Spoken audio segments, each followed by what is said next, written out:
Hello classmates, my name is Rachel Erickson and my assessment podcast covers the Student Leader Learning Outcomes project at Texas A&M University.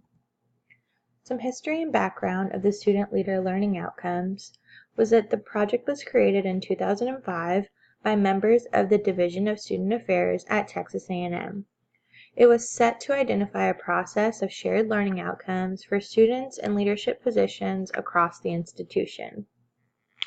Once a committee was formed, they concluded a list of over 30 outcomes. Those outcomes range from reflection to diversity to finance management. The committee finalized 5 outcomes, and subcommittees developed additional assessments, rubrics, and tools to utilize these learning outcomes.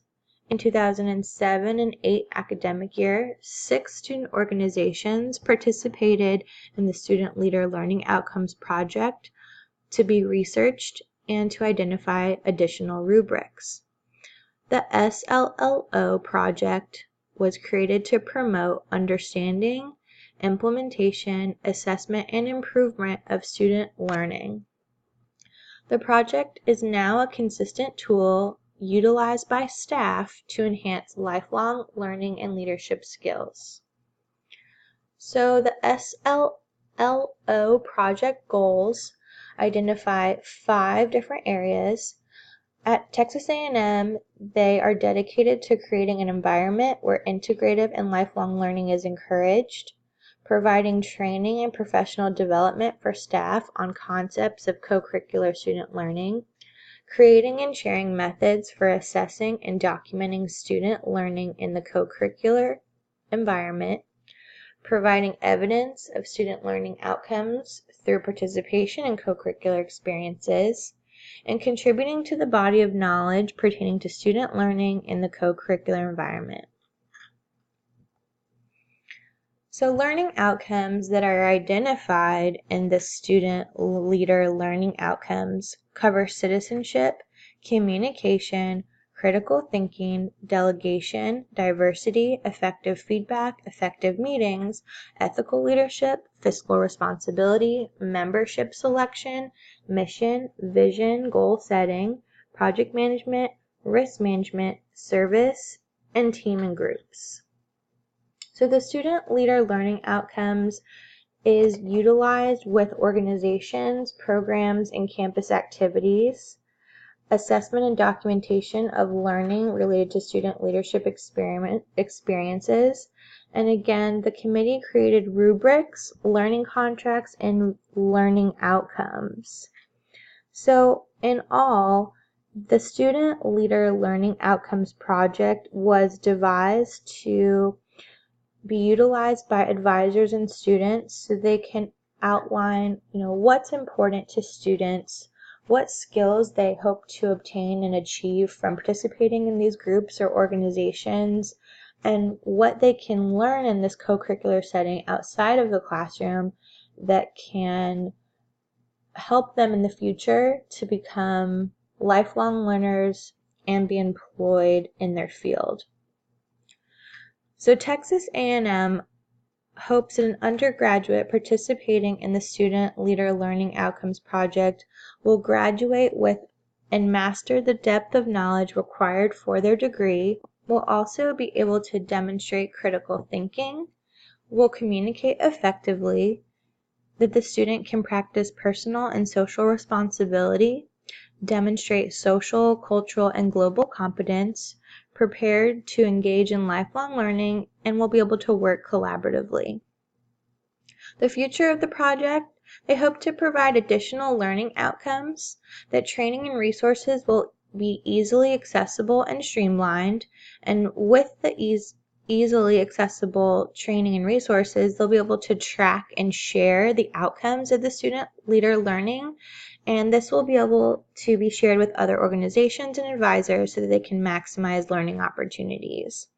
They also hope to provide additional goals and objectives, and since learning is constant, the goals and objectives will also be changed and revised annually.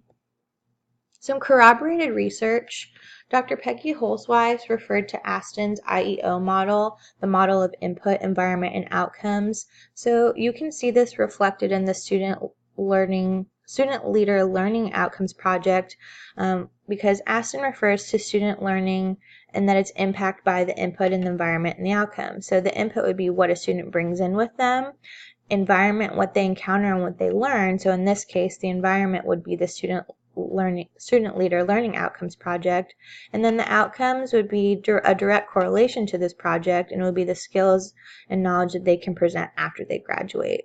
In a similar fashion, Michelle, Carter, and Varela talk about active and passive learning. So the student leader learning outcomes project would be a great example of active learning.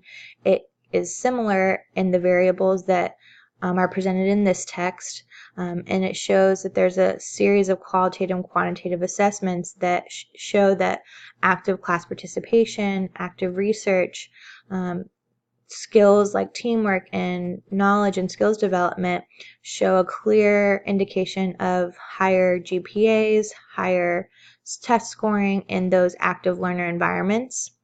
And then Carpenter and Darby recognize it's the responsibility of all at an institution to assess and document student learning.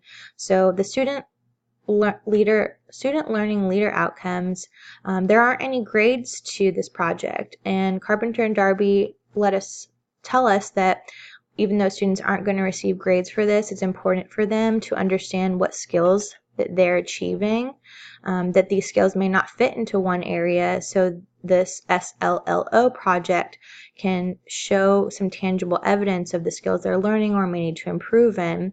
And again, it's the responsibility for advisors and supervisors to discuss this with their student leaders and help with their knowledge and growth in these areas. Here's an example of one of the rubrics created in the Student Leader Learning Outcomes project. This one to the right talks about the critical thinking rubric.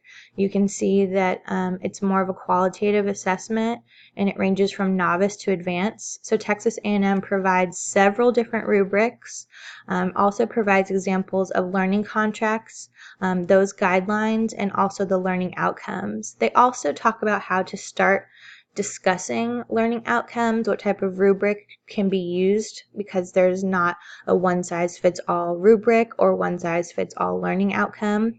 And then how to utilize the feedback and data, because if the data is just sitting on the shelf, it's not helping advisors or students. They also offer orientation and introductory sessions offered by the Division of Student Affairs team so that you can best understand and implement student leader learning outcomes. So how do we utilize this at our own institutions? I think you can first start by looking at the skills and knowledge areas below and asking yourself, are these areas that you as a higher ed professional are knowledgeable of? Are these areas that you need to grow in? And if so, you may want to look at the rubric and learning contracts to see how you can better your skills and knowledge in these areas.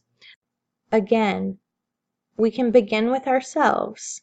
So Texas A&M and the Student Leader Learning Outcomes provides many examples of a rubric and learning outcomes. Again, to the right is an example of some learning outcomes associated with written communication skills. Begin with yourself. Identify some outcomes you wish to expand your knowledge base on. Create some learning outcomes and create a learning contract. You can then identify a rubric that you might need in order to expand your knowledge, and then you'll want to plan for assessment. Next, you can implement small. Start with your own department, your own team, or student organization. And also, awareness is key. If we're expanding our knowledge with other colleagues and departments, this might initiate a committee started at your own institution for learning outcomes and co-curricular transcripts. Like John Quincy Adams stated, if your actions inspire others to dream more, learn more, do more, and become more, you are a leader. Here are some resources. Again, Texas A&M has several rubric and contracts and outcome examples. So I encourage you to visit their website. And then here are my references.